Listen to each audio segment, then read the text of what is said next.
Halo guys, kembali lagi di channel Pesan Masyarakat. Kita ngobrolin hal-hal yang mungkin udah sering dengar tapi belum tahu seberapa benarnya. Hari ini kita akan membahas salah satu mitos horor paling populer, yaitu tidur menghadap cermin pasti didatangi hantu. Apakah benar? Ini penjelasannya.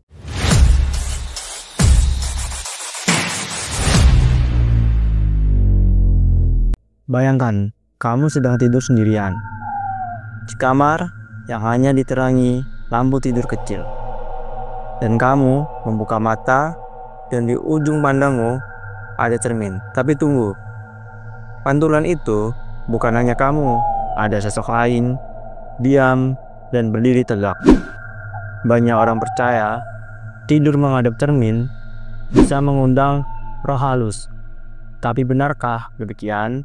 Sejak zaman kuno, cermin dianggap bukan benda biasa.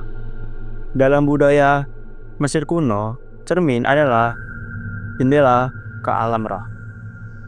Dan di Tiongkok, cermin dipercaya bisa menangkal roh jahat. Dan di Eropa, abad pertengahan, orang menutupi cermin saat ada yang meninggal.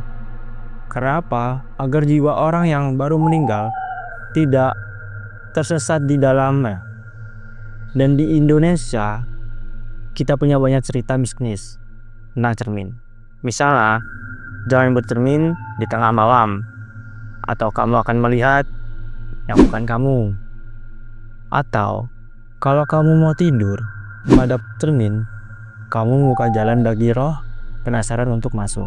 Di sini banyak orang membagikan pengalaman pribadi tentang gangguan saat tidur di kamar yang memiliki cermin besar.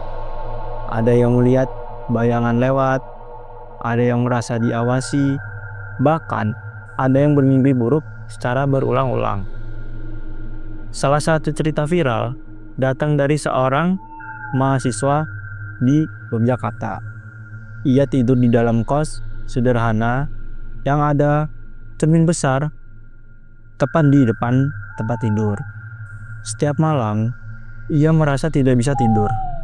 Kadang terbangun tiba-tiba dan merasa ada yang duduk di pinggir ranjang. Tapi saat lampu dinyalakan, tidak ada apa-apa. Dan akhirnya, dia pun menutup cermin itu dengan kain. Sejak saat itu, gangguan pun hilang. Sekarang, mari kita bahas apa sih yang sebenarnya terjadi dalam kasus-kasus seperti ini. Yang pertama, ada yang disebut pareidolia.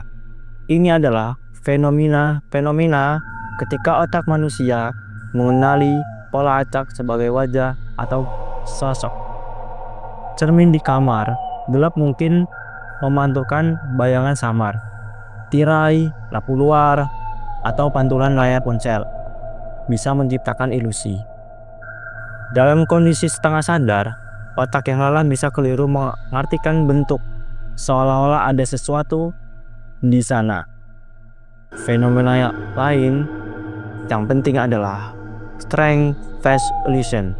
Ini terjadi saat kamu menatap cermin terlalu lama dalam cahaya minim.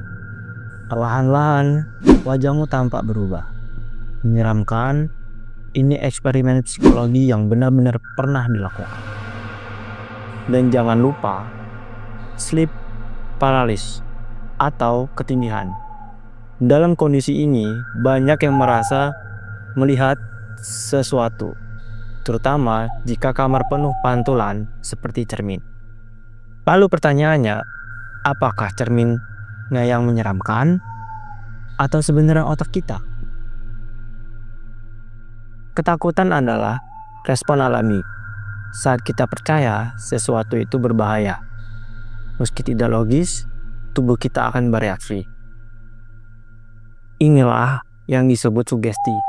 Semakin sering kamu mendengar bahwa cermin itu mengundang hantu, maka setiap pantulan samar akan terasa mistis. Otakmu tidak membohongi kamu. Ia hanya bekerja berdasarkan kepercayaan yang kamu tanam sendiri. Media juga pun berperan. Cermin sering dipakai di film horor untuk menampilkan hantu.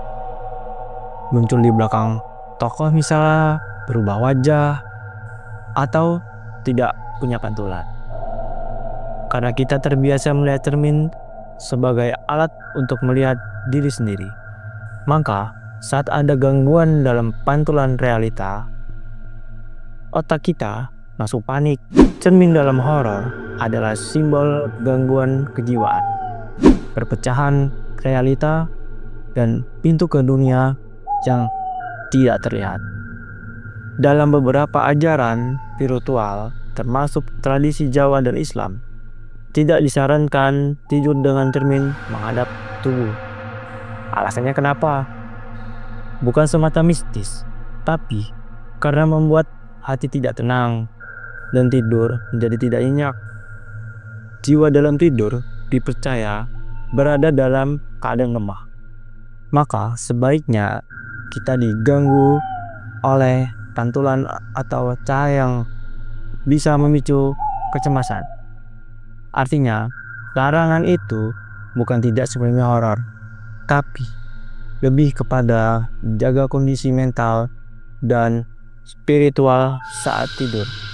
Lalu, apa sebaiknya kita lakukan? Jika kamu merasa tidak nyaman, tidak ada salahnya menggeser posisi ranjang atau tutup cermin dengan kain. Bukan karena takut, tapi karena tubuh kita dan pikiranmu perlu istirahat tanpa gangguan. Hantu mungkin tidak datang dari cermin, tapi dari ketakutan yang kamu biarkan tumbuh dalam dirimu. Cermin hanya memantulkan apa yang ada, termasuk rasa takut dalam diri kita. Menurut kamu, apakah cermin bisa menjadi portal gaib atau hanya pantulan dari ketakutan dan pikiran bawah sadar kita? Tulis pengalamanmu di kolom komentar. Apakah kamu pernah melihat sesuatu yang tidak biasa dalam cermin kamu? Jangan lupa like, subscribe, komen, dan aktifkan lonceng supaya nggak ketinggalan video-video kami berikutnya. Sampai jumpa di next video.